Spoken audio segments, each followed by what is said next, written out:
crunch. Oh, it's the chair. I know that chair. Yeah. That chair, by the way, that chair's collapsed 5 times. Is today. it really? Just to let you know. Oh, okay. Anyways, continue. But anyway, I was just talking to your director. Yes. You've known for a long time. Yeah. I didn't realize, well, how would I? But you guys got hired the same day at We SNL. did. We did. So you have a history together. We do, and that's what made this whole thing so much fun. And also, too, I mean, Adam's even known David Koechner longer than he knows, because they were in Second City together, and Steve Carell as well. So it was fun to kind of have a bunch of people who knew each other that well. Now, with characters like these, I know the story of how you came up with the character. Right. The documentary, which you probably talked about all day. Right. But the other characters, your co-stars, these are real characters. I mean, yeah. We, I mean, that was, we really kind of that was one of our goals, or not a goal, but the type of comedies that appeal to us are ones that are more ensemble in feel and have, multiple funny characters as opposed to just the one single driving thing. So that's what we really wanted to try to create and cast people who could kind of fulfill that as well. And obviously, each actor shaped it in a way that helped them too. So all that coming together made it, I think, a little more multidimensional. So they would come up with... I like that word, multidimensional. Almost like one of your George W. Yeah. I miss that character that used to play. I know, yeah. Do you miss him? You miss playing him? Not him, but... No, yes and no. I mean, it was fun to do, but I don't do it anymore. Now. Yeah, exactly.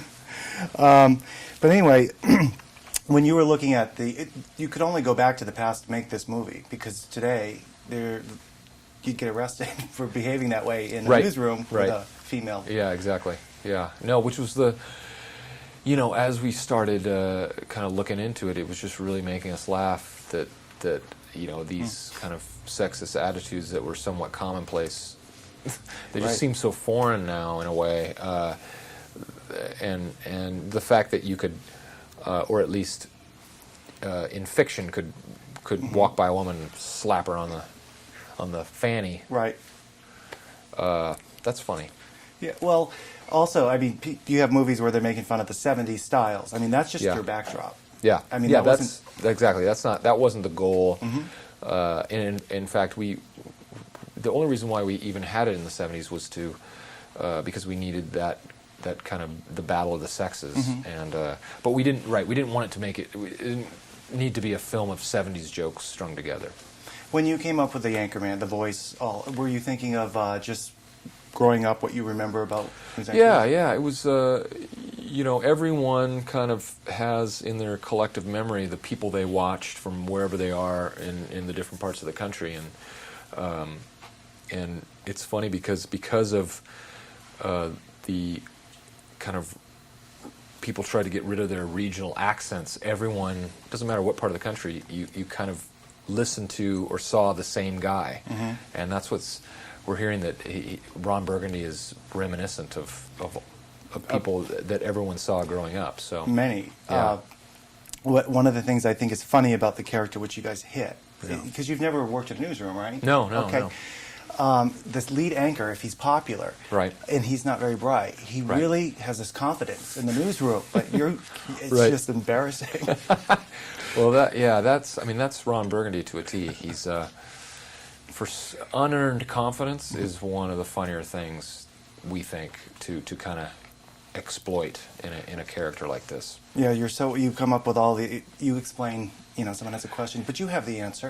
He always has the answer, even though he doesn't know what he's talking about. He's not afraid to try to give you the definition of the meaning of the word diversity, or even though he has no idea. Yeah. Now, we're wrapping up. I wanted to ask, you're on the set of Bewitched yet? Have you started that? We start probably September 1st-ish. Yeah. And how's that going? Or we're just kind preparing of it's going great. We're just kind of like working on the script a little bit and this and that. It's not the because I was reading in the Variety, they did give a synopsis. It's interesting. It's a whole different take on the. It's not just the strict television show made as the movie. We're kind of dual characters. Yeah, bending its ear a little bit, and that's Yeah, I'm gonna play kind of a film actor who's fallen from grace slightly and has been talked into making the remake of the TV show Bewitched, and then Nicole will play an actual witch who is. We want to cast an unknown for the role of Samantha. So it's kind of this duality thing happening throughout the whole movie. All right. Yeah. We've been wrapped. Okay. Thanks. Congratulations. All right, thank you.